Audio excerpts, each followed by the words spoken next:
Well, thanks for taking a few minutes to watch this training video. And thanks again for saying yes to the call to lead a sermon-based small group.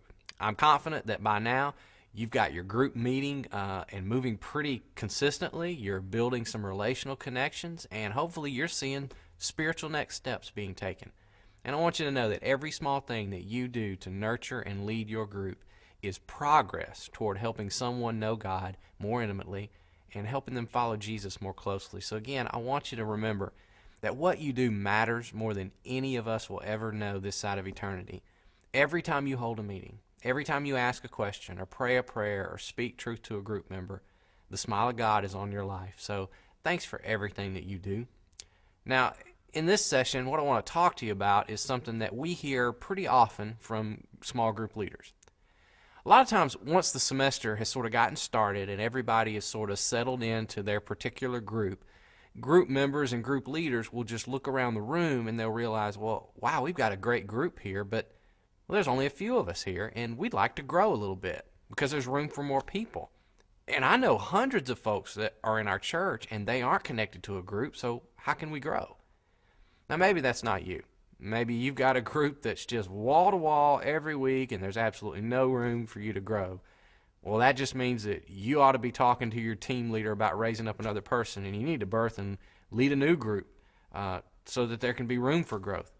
But honestly, for most of you, that's just not the case. You do have some room to grow, and you realize that it needs to happen because this is one of the best ways that we know to build friendships and to grow toward full devotion to Jesus. But whenever a group is in that place, well, here's what most of us end up thinking. We think, well, the church needs to do another big sign-up event. They need to send me some people to be in my group. I've got room in my group, so the church needs to send me people to fill those spots. Well, here's the truth of the situation. That's probably the most ineffective way to grow your group. Listen, we've been doing this type of small group ministry at CCC in some way since the day we started the church. And at no time in our history has that been the best way to help people find their place and get connected to a group. But I'll tell you what we found that is effective, and it shouldn't surprise you. It's personal invitations. It's building relationships with people who are unconnected, and through your relationship, inviting them in to a small group environment. I mean, think about it. You see announcements or advertisements for events all the time. Concerts, movies, parties, dinners, ball games, and most of those, be honest, you wouldn't even dream of going to them unless a good friend invited you. But because of an invitation, because of your relationship with a person, you at least will consider it. Sometimes the event isn't even something you'd particularly enjoy, but because you get to go with a friend, you go. Well, as most of you know, I'm from right here in Georgia. I grew up here. And around here, we love sports. But we don't love all sports. You know, around here, we love football, and most of us love baseball, but everything else is just sort of a distant second place. Most of us don't even understand the rules of some sports, like hockey, me included. I'd never been to a hockey game in my whole life. I never really had the desire to go to one. Until one day I had a friend. He called me up and he said I got some free tickets and he asked me if I wanted to go with him. And I said, sure. Not because I'm a hockey fan, but because I'm his friend. He's my friend. I trust my friend and I like hanging out with my friend. So I went. And I tell you, I had a blast. It was one of the most exciting sporting events I'd ever seen live. And if I get the chance to go, I'm going to go back again. Now that's just one example of the power of an invitation. And if you want to be a growing group where more people can find a connection to God and His church and a connection to other people, then you have to become a small group that's inviting. So let me just encourage you to do 5 things that'll help your group become invitational. Number 1, start by making your group a place where people just want to come. And I know that sounds simplistic, but it doesn't make it any less important. Think about your group members for just a second. When they look at their calendars and they see all the things that they have planned for a particular week, and then they see that little entry on one night that says small group, how do they feel? I mean, do your group members think, man, I got to go to small group again? That stinks. I'm already tired. I'm already stressed out. I got enough problems in my week. I wish I could just stay home and watch TV. Or do they think, thank God I got small group this week. I can't wait to talk and unwind and unload with my group, because no matter how bad my week's been, I know that group is where I can find a little encouragement. When your group members make plans or they set dates to do things, is small group something that always trumps anything else that comes into their life? Or do they just blow off group for just about any excuse? You need to ask yourself, as the one who is setting the tone for my group, what can I do to make this 90 minutes the best part of their week? Because trust me, if your group isn't a place where your group members want to be, it will never be a place that they'd want to invite a friend.